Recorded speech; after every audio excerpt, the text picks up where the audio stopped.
Hola, bienvenidos a este taller sobre el examen de jueces del torneo metropolitano de debate.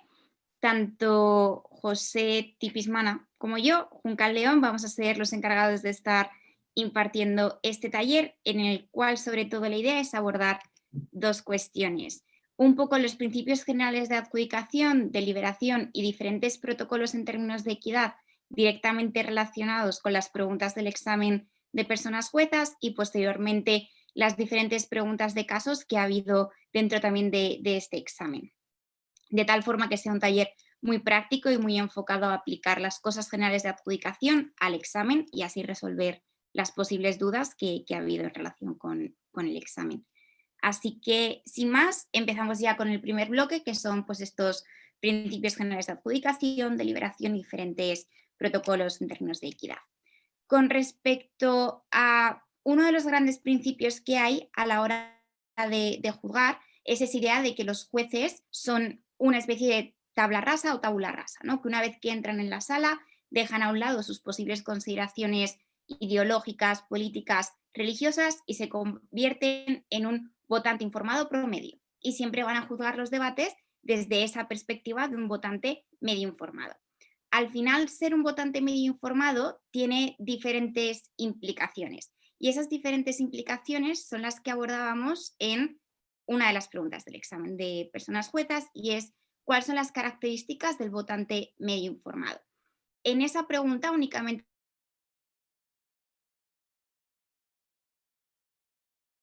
conocimientos profundos, pero nunca especializados sobre la actualidad mundial. Puede ser que tenga conocimiento sobre pues, que existe un grupo terrorista en África que se llama Boko Haram, pero no va a tener ese conocimiento específico de cómo son todas sus operaciones o su modus operandi. ¿Vale? Esas cuestiones las podrá tener en consideración si hay un equipo que las explica.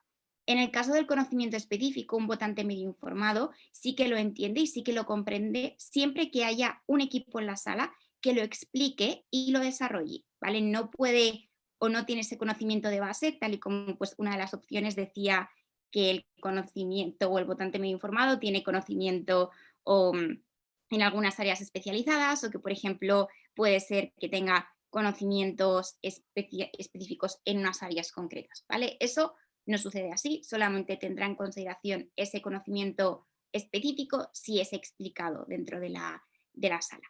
Al haber explicado esto, pues se entiende también por qué era falsa la opción de no puede entender ese conocimiento especializado. De igual forma, tal y como hemos dicho anteriormente, también ese votante medio informado, como sucede en la realidad, está dispuesto a ser convencido y a ser persuadido de las diferentes cuestiones que expliquen los equipos en la sala. Pero obviamente ahí hay un límite y es que siempre tiene que ser persuadido desde el límite o desde, por así decirlo, el punto de partida de aquellas cuestiones que un votante medio informado consideraría como verdaderas o como correctas.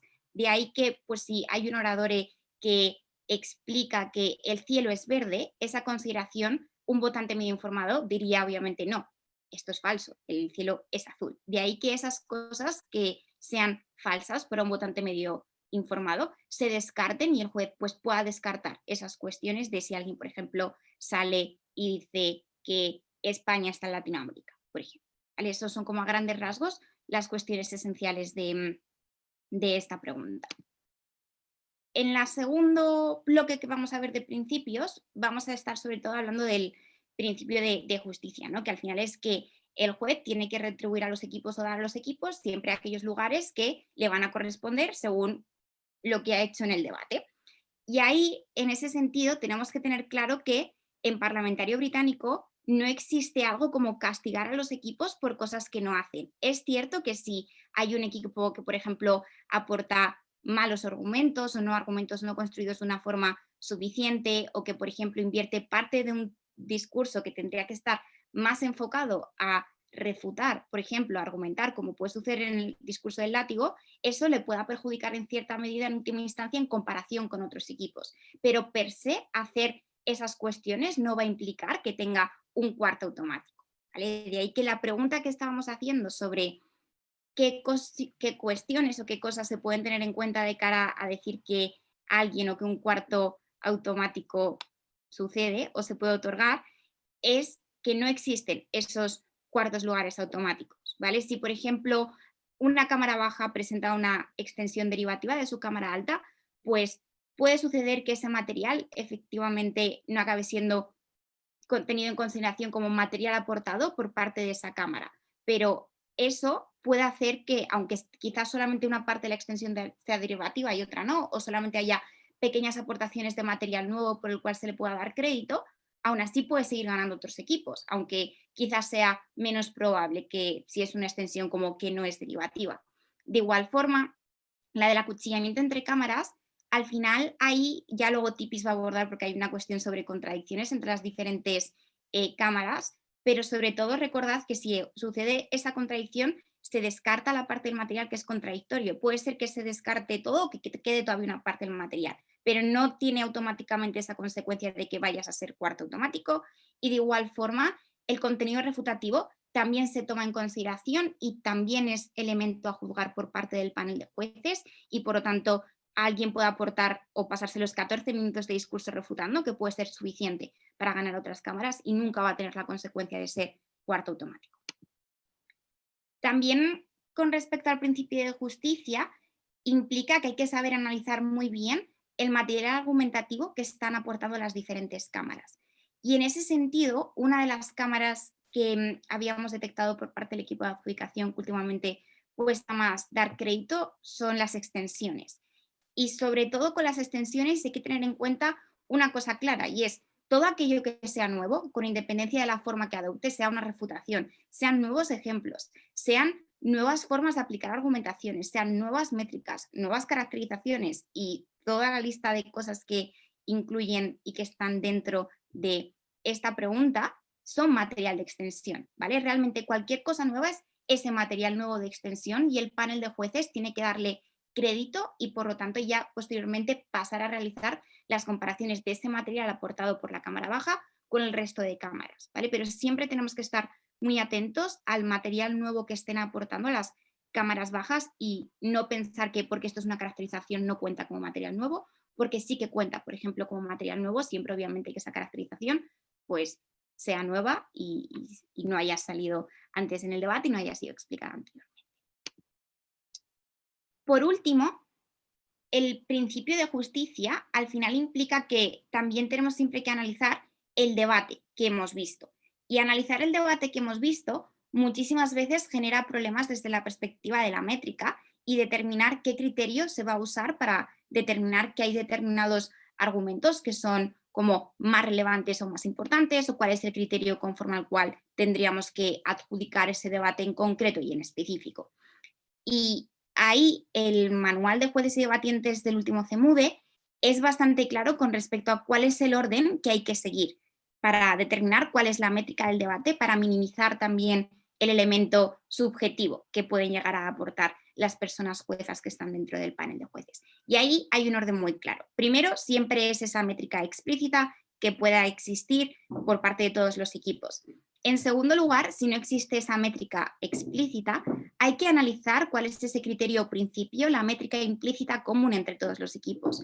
Puede ser que de forma explícita no digan, aquí a todos los que lo que más nos importa es el bienestar de los niños, pero si todos los equipos tienen una argumentación que claramente va enfocada a dónde el bienestar del menor está mejor, ese será, por ejemplo, ese criterio o principio implícito común entre los diferentes equipos. Si después no estamos ni ante explícito nada ni ante implícito nada, vamos a ver si hay un equipo que nos ha explicado bien ese criterio o esa métrica. ¿Vale? Importante es la parte de explicar, no basta con decir esta es la métrica para usar este debate, sino que hay que dar alguna justificación de por qué tiene que ser esa métrica con la que debe adjudicarse un determinado debate. Y el último criterio a emplear en todo caso sería la que el votante promedio inteligente consideraría oportuno o como adecuada para juzgar ese determinado debate o que consideraría él importante.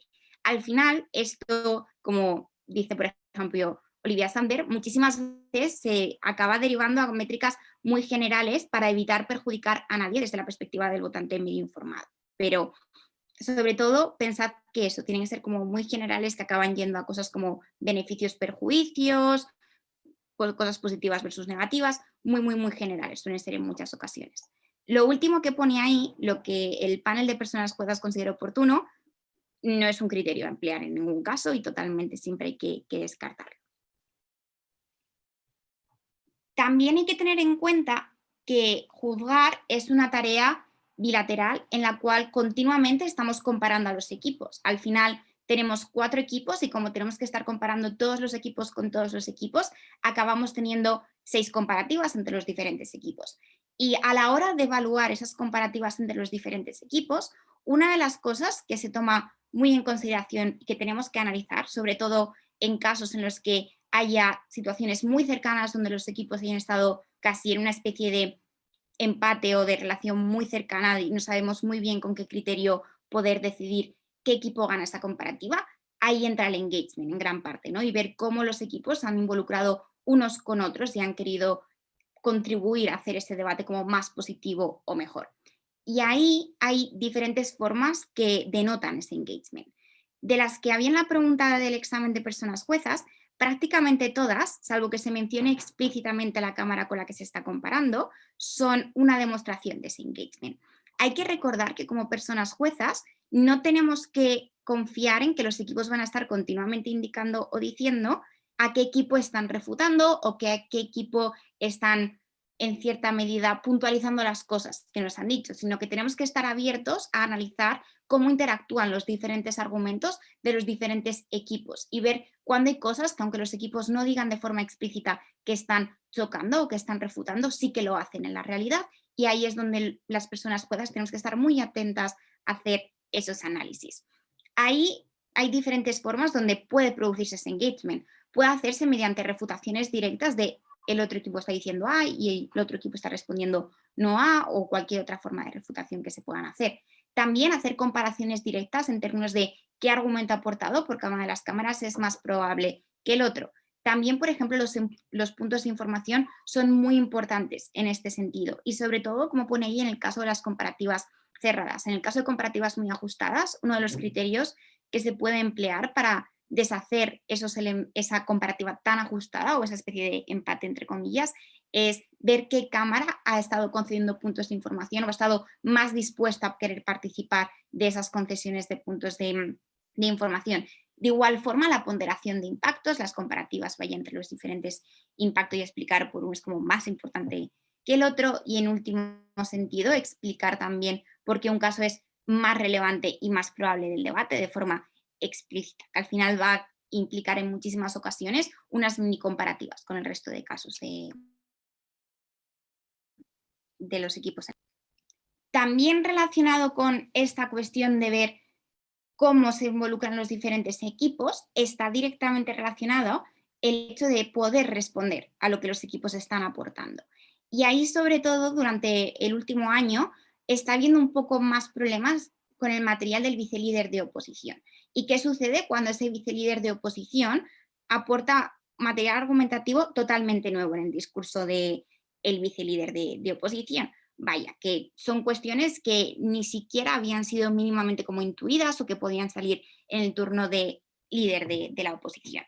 Y en ese sentido, de todas las opciones y respuestas que se daban, aquí únicamente había una respuesta correcta y es que el material nuevo aportado por el vicelíder de oposición se tiene en cuenta con toda la capacidad persuasiva que puede tener, tanto con baja de gobierno como baja de oposición. Al final son dos cámaras que sí o sí van a poder responderles porque hablan después. Y si no lo quieren hacer, eso ya es cuestión o culpa en cierta medida de las cámaras bajas correspondientes, pero tienen la posibilidad de hacerlo.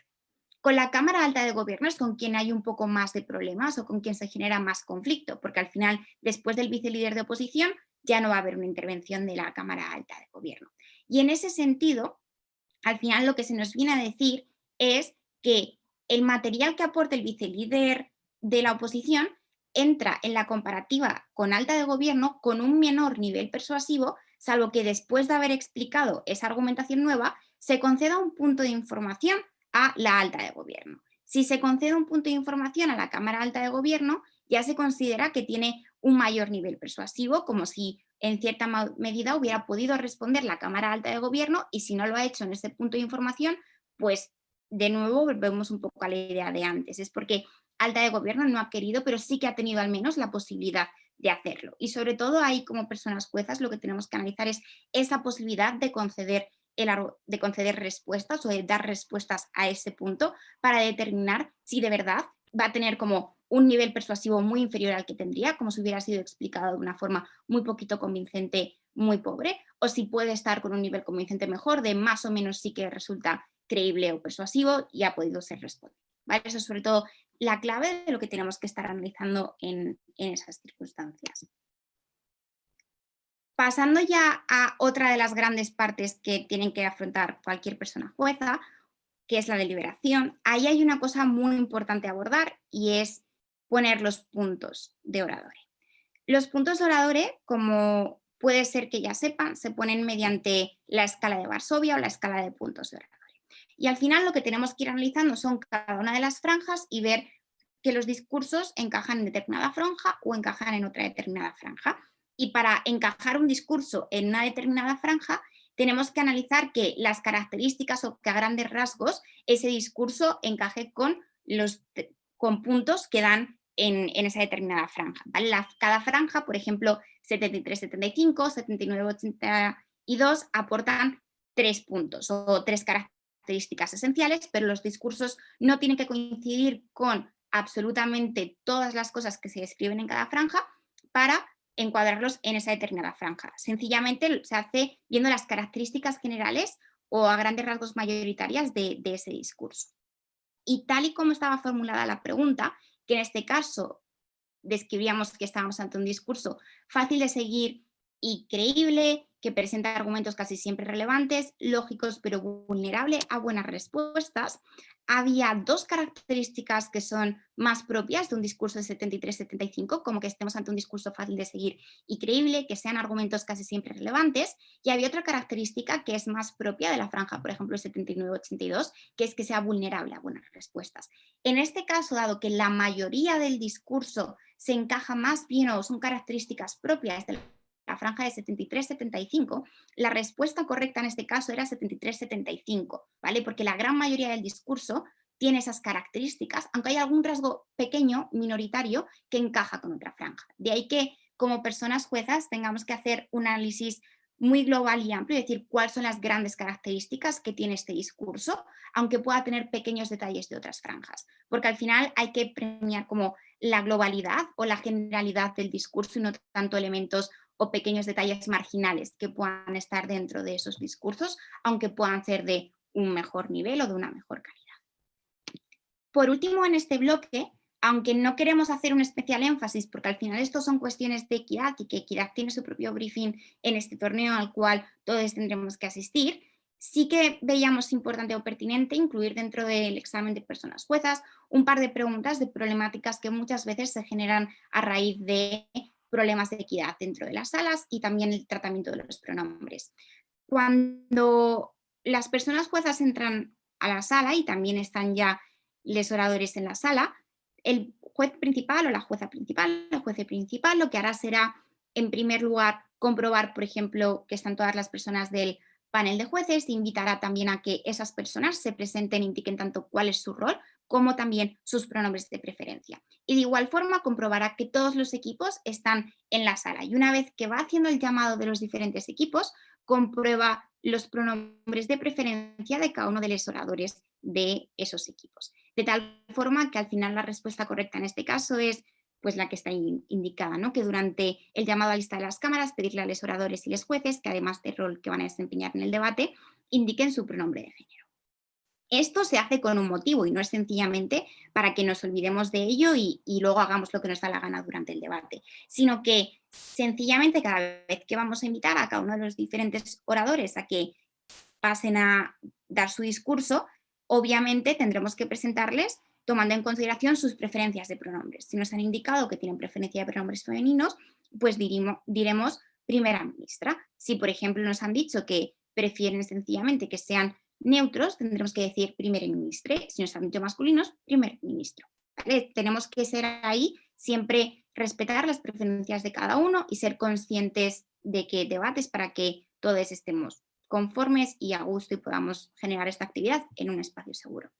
Y de igual forma, también tenemos que tomar en consideración que en el caso en el cual se dé en nuestra sala alguna violación de equidad de cualquier clase, de cualquier tipo, de las descritas en la política de equidad del torneo, como personas juezas en esa sala, lo que sencillamente tenemos que hacer es esperar a que termine la ronda y comunicarle cuanto antes al comité de equidad, que en este caso son Sara y Greta, la situación. Y ya posteriormente serán ese comité el que va a tomar la decisión si hay que quitar alguna clase de puntos de esa ronda, puntajes de oradores o cualquier clase de medida. Pero como personas juezas, nosotras tenemos que juzgar esa situación, no hacer ninguna clase de comentario y sencillamente juzgar el debate tal y como ha sido y evitar consideraciones sobre esa situación.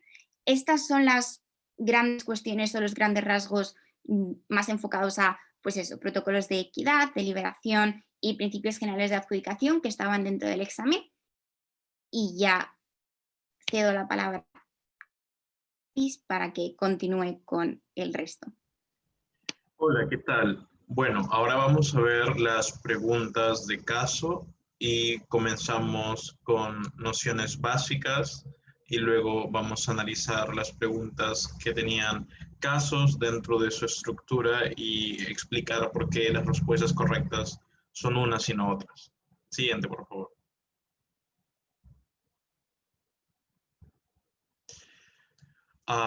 Sobre nociones básicas, hay una pregunta que básicamente decía, un equipo que no gane la mayoría de los clashes del debate igual puede ganar el debate. La respuesta es verdadero, porque debate no es una actividad que se mide en función a cuántos clashes gane una cámara, sino a qué clash gane cada cámara, ¿sí?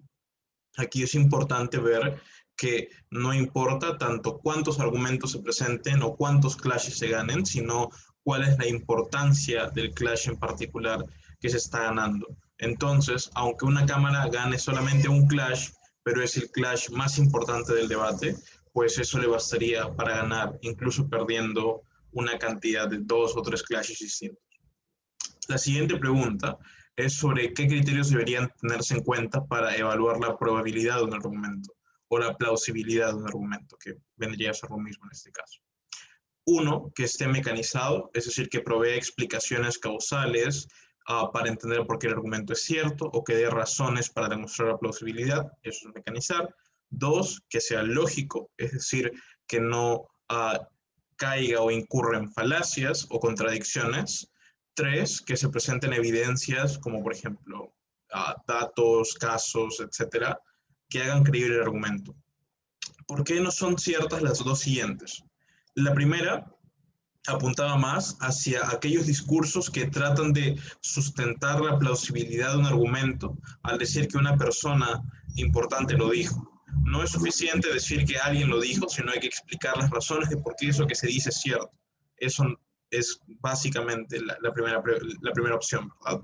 Y la última tampoco es cierta, porque si bien puede haber análisis bastante interesantes y creativos, al final la creatividad o lo interesante que pueda ser un punto no determina cuán probado pueda estar. Pueden dar básicamente puntos que no estén conectados, no tengan nexos claros, pero que suenen bien, y eso no va a ser suficiente para probar un argumento. Por eso son las correctas las tres primeras. Luego está la pregunta de cuáles de los siguientes criterios deben tomarse en cuenta para evaluar la relevancia. La primera respuesta creo que es bastante intuitiva, que es que aborde las cargas de prueba de la moción, tanto si es que es de gobierno o de oposición, que afecta al actor más importante del debate, siempre y cuando se explique por qué ese actor es el más importante, o se haga una priorización de los actores del debate. Tres, que tenga un impacto comparativamente mayor de los argumentos contrarios. Esto es básicamente adjudicar a cuál de los argumentos probados tiene un impacto que es más importante de acuerdo a cómo está dándose el debate. Entonces, en función a ello, es que se determina, por ejemplo, qué argumento es más importante que otro. ¿Por qué no son correctas las otras cuatro opciones? El que se presente primero el argumento no quiere decir que ese argumento sea mejor, porque al final sería no evaluar el debate de manera crítica, que es todo lo contrario a lo que esta actividad requiere. porque el que se haya contendido por las cámaras contrarias no quiere decir necesariamente que un argumento que no haya sido contendido deje de ser importante. Por ejemplo, en la moción, esta casa aplicaría el draft lottery para las guerras de los Estados Unidos. Si el primer gobierno presenta un argumento de por qué las guerras están pensadas solamente para acabar con la gente pobre y nadie de oposición contiende este punto, eso no quiere decir que ese argumento deje de funcionar, sino es un argumento que igual es importante, como se darán cuenta, y debería tomarse en consideración de la debida manera al momento de deliberar. No es un criterio que otras cámaras no lo hayan respondido, eso es un error de las otras cámaras. Tres, el que sea consecuencialista, pues evidentemente no hay una preferencia por consecuencias o principios, sino son características de los argumentos que no los hacen mejores y peores. Y bueno, eso apunta también a lo de los principios de apelar a los valores o intuiciones morales ampliamente compartidos y aceptados. Todo va a depender de cómo se pruebe. Siguiente, gracias. Aquí viene justo lo que enunciaba Juncal hasta hace un momento, que es evaluación de contradicciones. En este caso se evalúa una contradicción dentro de una misma cámara. En la moción, en este caso, implementaría una renta básica universal. El primer ministro dice básicamente que las personas van a ser más felices porque a partir de que hay como esta renta no van a elegir trabajos por necesidad, sino por vocación. Oposición hace un contraplan porque es una moción política y tiene el fiat para hacer el counterprop basado en mejorar el sistema de pensiones y fondos de desempleo y argumenta que habrá un gran riesgo moral en el comportamiento de las personas si hay una renta básica universal. Viceprimer ministro le responde a líder de oposición que no tiene sentido ese contraplan porque es una alternativa muy costosa para financiar. ¿Qué quiere decir esto? Que el primer ministro, básicamente, para probar sus impactos dependía de cuán plausible es que sea suficiente esta renta como para que las personas decidan por vocación y no por necesidad, es decir, que estén cubiertas sus necesidades. Entonces, tomando en cuenta esto, la respuesta correcta es que el viceprimer ministro reduce los impactos del caso presentado por el primer ministro, porque el primer ministro dependía, o depende, mejor dicho, en gran medida, de que la política sea lo suficientemente ambiciosa como para que se dé este impacto de que la gente no busque trabajo por necesidad, sino por vocación. Si la respuesta del viceprimer ministro es que al líder de oposición no puede hacer una medida que requiera muchos recursos, pues tampoco lo podría hacer primer gobierno, porque eso sería ir en contra del propio fiat que tiene alta de gobierno y el fiat que tiene alta de oposición. ¿Por qué las otras tres respuestas no son correctas? Bueno, no hay información completa para saber quién va a ganar el debate, pues eso como con la explicación que he dado ya se entiende. Ahora, en la que me quiero centrar es en la 4, que es alta de gobierno probablemente va a ganar el debate. Y la 5 es ninguna de las anteriores, perdón, ahí se me pasó. ¿Por qué no es cierta la de alta de gobierno probablemente va a ganar el debate? Porque si se dan cuenta, no tenemos suficiente material para decir qué cámara va a ganar el debate. Allí sí es importante para determinar cuál es el resultado final del debate de las cámaras altas, ¿no? Pero no para determinar cuál es el resultado de los 3 discursos que se han dicho. Por eso la 4 y la 2 no son ciertas. La 5 evidentemente tampoco. Y la primera creo que ya está respondida con lo primero que dije. Así que siguiente, por favor. Comprensión de líneas de líneas de análisis. Esta es bastante simple en realidad, que la pusimos para evaluar si es que había como una comprensión adecuada de las líneas que podía presentar una cámara. Si la moción menciona que dice como esta casa considera que la ASEAN debería invitar a China a hacerse miembro, alta de oposición dice es demasiado pronto para hacer esto, mejor lo hacemos en un futuro lejano. ¿Por qué esta sí es una línea válida de oposición? Porque está negando la moción, está diciendo no deberíamos invitarla a hacerse miembro, quizás lo deberíamos hacer en el futuro. El que se niegue a hacerse ahora es básicamente oponerse a la moción, que implica que se haga ahora, ¿no? Por tanto, el gobierno no va a decir como que se invite como en 50 años cuando China sea distinta, sino que se invite ahora. Básicamente por eso es que es una línea válida y la respuesta es verdadera. Siguiente, por favor. Comparativa entre bancadas. Esa es una pregunta que la pusimos para evaluar cuán bien se podía comparar la contribución de tanto una cámara alta como una cámara baja. En la moción, esta casa considera que al asignar recursos a los hijos, las familias pobres deben asignar la mayoría de esos recursos a su hijo más talentoso. Alta de oposición, con niveles razonables de análisis, dice que eso puede causar una rivalidad entre los hermanos. Baja de oposición, con un análisis significativamente mejor, dice que los padres van a tomar decisiones terribles con respecto a en qué niño invertir y que concentrar los recursos puede conducir a resultados económicos significativamente peores para la familia, por varias razones. Baja de oposición no prioriza explícitamente su caso por encima del de alta de oposición. Ahora, esta pregunta está también aquí porque queríamos evaluar hasta qué punto se está tomando en cuenta el no razonar el debate. Porque un error que hemos visto comúnmente en los últimos torneos es que varias personas jueces no terminan de razonar el debate, sino se limitan al principio de tabula rasa. Ahora, ¿cuál es el problema con eso? Que si al final se exige que baja de oposición tenga que hacer ese análisis, pues la respuesta correcta sería que alta de oposición debería estarle ganando a baja de oposición, porque baja de oposición no prioriza explícitamente ese análisis. Pero cuando ustedes comparan los impactos, y ya recurriendo a los propios criterios que mencionó Juncal hace un momento, pues evidentemente la afirmación que presenta baja de oposición es significativamente más importante que la afirmación realizada por alta de oposición, por cómo impacta a las personas. Es decir, si comparan la rivalidad entre hermanos respecto a los errores al invertir en uno y al concentrar los recursos pueden conducir a resultados económicamente peores para la familia, pues la línea de análisis de la cámara baja, asumiendo que también está bien probada, es más importante que la de la cámara alta. Creo que las otras respuestas, aquí no es necesario que diga por qué no son ciertas, porque de alguna manera ya está incluido en la explicación de razonar el debate y cómo es que no es, en caso de que baja de oposición no haga el trabajo adecuado de priorización, igual podría ganar en función a cómo el juez interprete el debate y no solamente a que lea el debate como si fuese una hoja escrita, sino a que lo entienda y trate de razonar qué impactos son los más importantes. Siguiente, por favor. Engagement entre cámaras altas, y eso también era parte política de equidad. En la moción, esta casa considera que las mujeres deberían ser obligadas a prestar servicio militar obligatorio, perdonen la redundancia. El primer ministro argumenta que hay que buscar garantizar la igualdad de espacios en esa suerte de ambientes altamente machistas, ¿no? Como el ejército.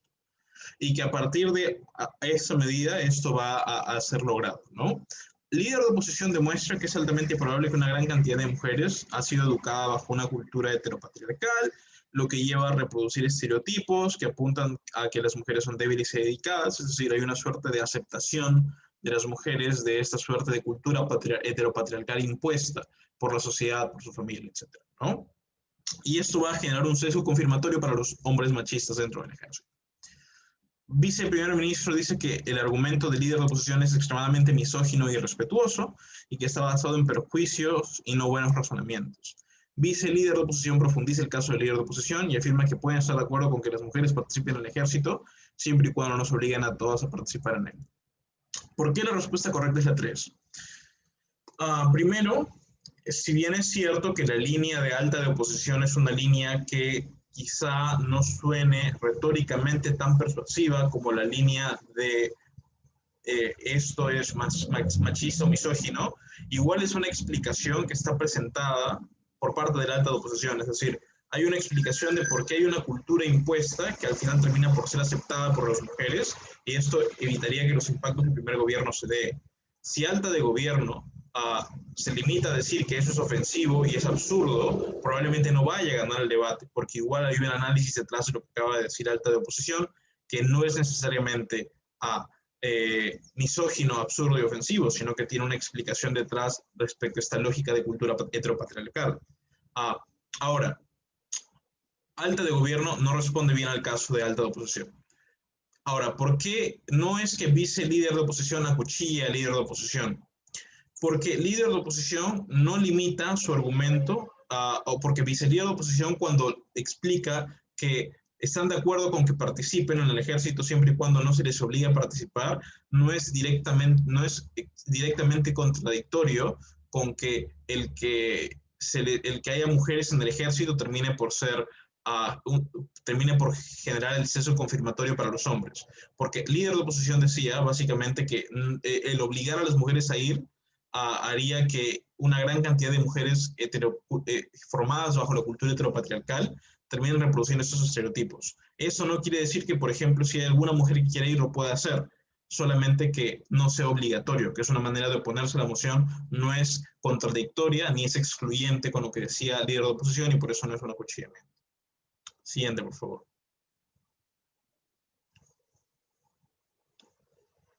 Respuestas no comparativas.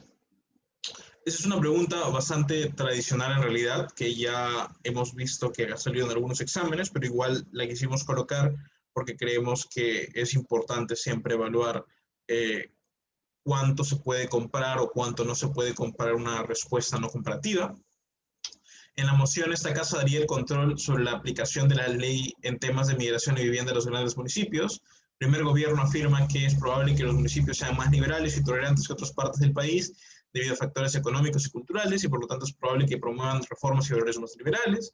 Alta de oposición responde señalando que algunos municipios pueden ser muy liberales y racistas, citando varios ejemplos y afirmando que por lo tanto es probable que implementen políticas peores después de que la moción se apruebe. Cámara Baja de Gobierno afirma que independientemente de qué medida apliquen, los municipios tienen derecho a administrar estas áreas de política por sí mismos. Y Baja de Oposición no agrega nada respecto a las consecuencias de la medida. Ahora, ¿cuál de las afirmaciones es cierta? ¿Por qué es la afirmación número 2? La afirmación de alta de oposición es no comparativa, porque alta de gobierno hace una explicación de cómo es que hay varios municipios grandes que son más liberales y tolerantes que otras partes del país debido a algunos factores. Si alta de oposición dice hay algunos municipios que terminan por ser iliberales y racistas, y esto va a hacer que algunos no implementen políticas peores, no está siendo comparativo, porque básicamente está diciendo, está bien, hay razón en algunos casos, pero en otros casos no. Eso no quiere decir que sea mejor no hacer la medida, porque no hay una explicación de fondo de por qué estos casos en los que no va a funcionar son más importantes que los casos donde sí va a funcionar. Por eso es una respuesta que no es comparativa, solamente se limita a decir, no es perfecto lo que tú estás diciendo. Y eso es un tipo de respuesta que tiene que ser siempre evaluada de esa manera al momento de adjudicar un debate. La respuesta 3 no es cierta porque asume básicamente que el panel tiene una postura determinada sobre el tema y que va a priorizar en función a los criterios que considere más importantes desde primera instancia qué Cámara debería ganar a otra. Alta de oposición, bueno, no está derrotando a Cámara Alta de Gobierno, como lo acabamos de ver.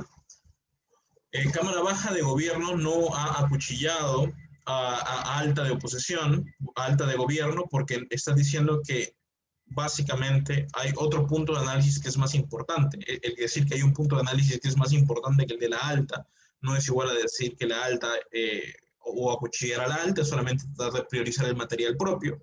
Y Cámara Baja de Gobierno no puede priorizarse por sobre las altas porque